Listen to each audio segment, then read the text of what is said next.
What's up, guys? Welcome to Ignite Takeover. I'm Mike Davis. We got Dink Pate with us. Hello. Dink Pate. I mean, the way you even came, we've been talking to everybody today. You're a totally different guy. I mean, you came up and the first thing you start saying is, you know, mic check 1, 2. To tell us, show everybody at home what you were doing when you came up. Mic check 1, 2. Check me out, man. That's what we're doing. We got to start off the day real good with some energy. Get some energy flowing. Listen, you got a lot of energy, and that's a good thing when you're coming from Texas, right? A lot of players have already told me you are the funniest guy on this team. You are Mr. Personality. Have you always been like this your whole life? It's always been me. Being funny is just stems from the household, but like the comedians, my favorite comedian, Bernie Mac, like everybody's funny. You like you're at I'm an old school type. You're 17 years 17 old. You know who school Bernie type, Mac man. is. I know like Bernie that. Mac. Who else do you like?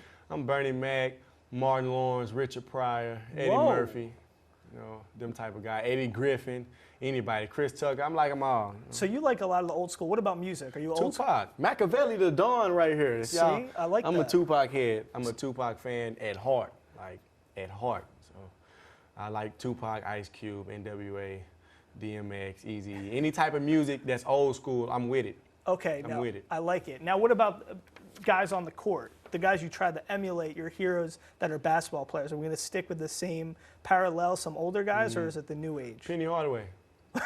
Why him?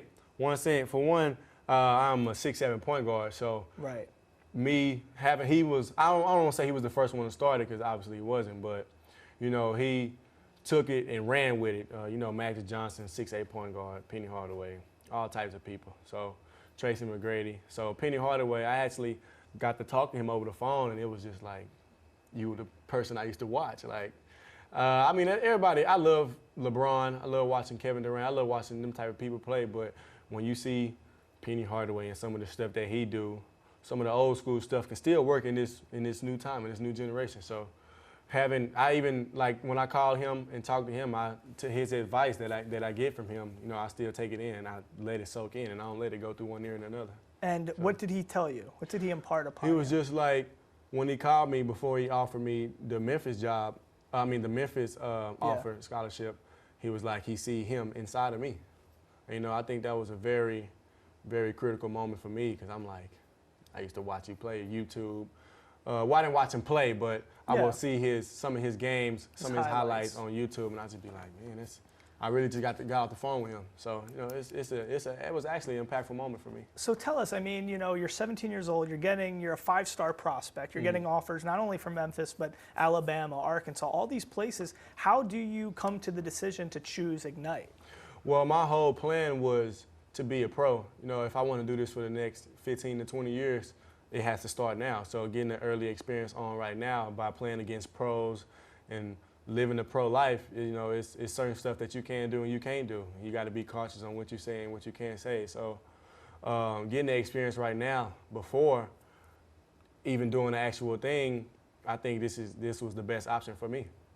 And what is that big advantage? I mean, the difference between you doing this way or if you went to Memphis, how is that going to show in your game? For an average fan like me, not somebody who plays, but somebody who's a big fan, how would I recognize those distinct differences and where you're going to be in a year from now with Ignite or a year from now with Memphis?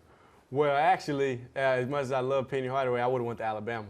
I would have went to Alabama, but only because I think the biggest thing for me is having a relationship with some of your coaches. Like, I had a great relationship with one of the assistant coaches there and the head coach, Coach Nate Oates. But I think playing in the pro space, I think that would have been what's best for me because you in the gym 24/7, and that's what you're going to be doing anyway if you want to be an NBA pro. And I'm not really the party type person. Like, I might be old school, but I ain't never really just been a party type person.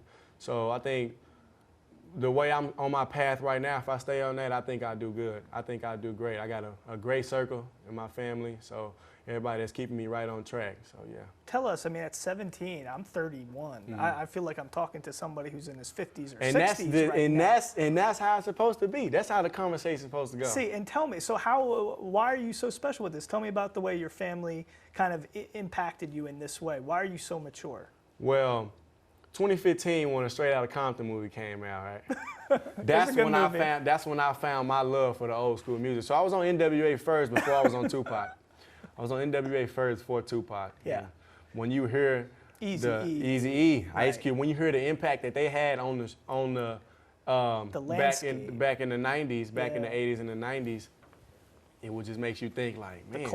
The culture was different. Everything is so different. And then when I got on Tupac, like the impact that he had on the world with the poetry and the Black Panthers, everything that he was doing for the world, everything that he was doing is what I want to do. I want to be one of them type persons to impact in this type of generation. But you've met other 17-year-olds, Mm-hmm. I'm sure.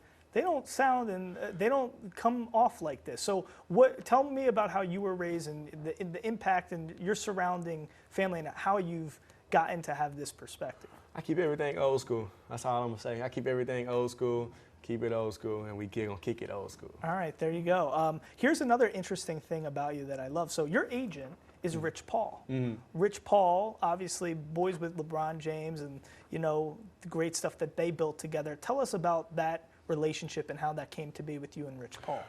I think he's a good dude. You know, I think he's very impactful in the industry.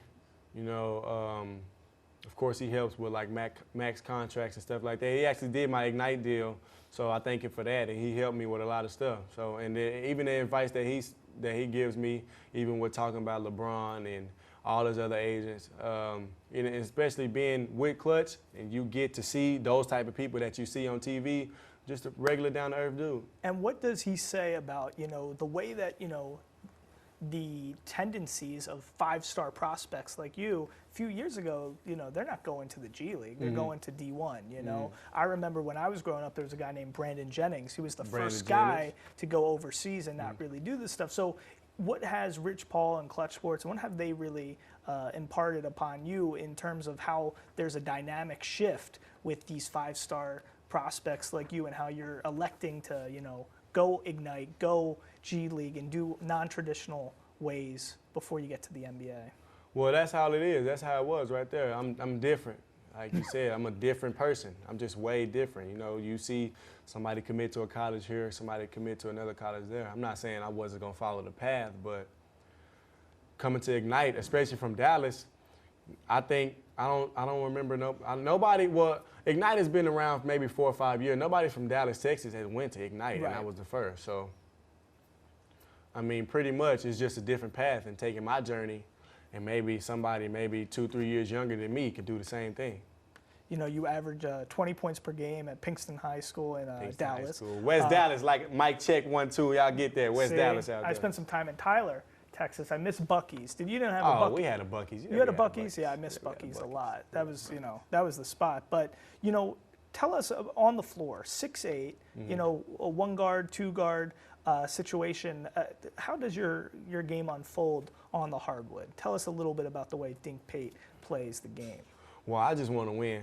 You know, I think scoring 20 and 30 points is good, but it don't do nothing if you lose. So I'm a team first, let's win, let's do this together type teammate. So I just want to win. If I score 40-some points and we lose, I'm not going to be happy with it. And how does that work? Because, you know, yes, that's a good mentality to have. The cool thing about the Ignite is that this is unlike other G League teams, unlike other places. There is this notion that Ignite is not just about winning, but it's also about developing guys like you, developing Ron, developing Modest, developing, you know, Almanza. So how does that kind of work into the framework of playing basketball? Because when you're a highly touted guy, when you're playing basketball your whole life, everything's about win, win, win, team, team, team. But here, it's not just about that. It's also about development. Yeah, that's the process I'm going through right now with getting better. That's my whole process right now. That's my whole mindset, because I can't go to the draft this year. It's not my year. So I'm going to take this time and get better and experience the pro life and playing against grown men that's bigger, stronger, faster, more experienced, that know everything. That's why I go to some of the vets and ask them and talk like to John Jenkins. You can ask him any type of questions. He's down to earth. He played in the NBA. So he done already did this. Even Amir Johnson, when you talk to those type of people, have that type of relationship with them, because you never know. They ain't going to be at Ignite forever. What did you learn most from Amir and from John? Well, from Amir, Amir had the same injury that I was going through right now. He had a 5th metatarsal. That was his first injury, and that was my first injury. So I didn't know how to take it that well. I didn't know how to not to show up to practice and not practice, and show up to practice and go to rehab. So it's a hard process, but every good player goes through it, from what he said. So, and he came straight out of high school. He didn't do no college or no pro. He came straight out of high school. And he was a second-round pick, and he played 8 years in the NBA, or a little longer, played a little overseas. So I mean, he's got good perspective on that. What about John Jenkins? What has he taught you? John Jenkins he just really just enjoy life. He just be chill. He don't really do too much. Not that I know of. But when I'm with him, he real calm. Just one of the old veteran dudes. Just one of the old guys. So tell us the game plan with you. So So in the next year's draft, you can't really be a part of that. It's not your year yet. So is the game plan for you to play this year with the Ignite, play another year with the Ignite, and then the following year, that's when you're looking for the draft? 2025. So, yeah, that's the whole plan. That's why I have the 2-year deal. So I went to the draft. That was my first time in the draft, this 2023 draft just now.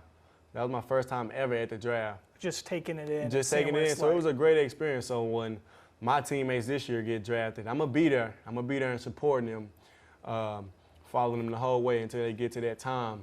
So when it's my time, I know I'm ready. I know how to approach it. And I'm ready to shake Adam Silver's hand too, yeah. See, I love that. What did Scoot tell you about the experience? Scoot, I talked to Scoot a couple of times. Actually hung out with him too. He was just take it all in. His first year, I think he maybe had like 3 or 4 30-point games, but he was just like, when it's your first year, do what you can do.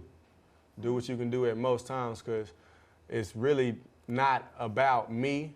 And that's what's so special about it, that I still get to do what I can do, but do it a whole another year. Gotcha. So, yeah. Last question for you, and this is a little delicate, but your guy Penny Hardaway, he was a big time player, but honestly, from his playing days, he never really developed to the way that the promise that he had. People thought he was even going to be that much better than he ultimately was. How do you view your progression, your growth? How do you ensure that you maximize your potential and become everything Dink Pate wants to be? Well, with Penny, I think what his milestone was, he had a lot of injuries too. Right. He had a lot of injuries. But with me going through an injury, I'm gonna keep my head tight. I'm gonna keep my game strong. So I think if I get over this milestone and this obstacle, I think I can be what I can be. So most likely just staying on the right path and keep the same passion that I have for basketball and keep the same love and the same everything I got for this game.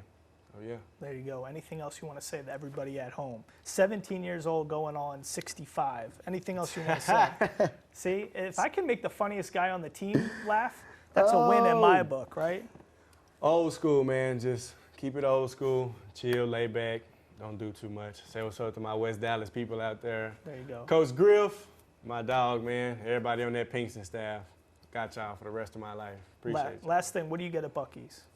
What do I get at Buc-ee's? I get the chopped beef sandwich they got out there. Chopped beef sandwich. What you know about that? Beaver nuggets? You never get? I don't know. I get a chopped beef sandwich. All right. Maybe some fries.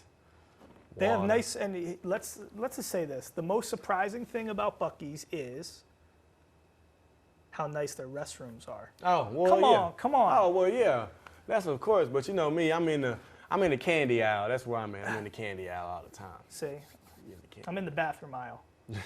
Love it there. All right, dude. Appreciate it. Dink Pate, thanks so much. Thank you.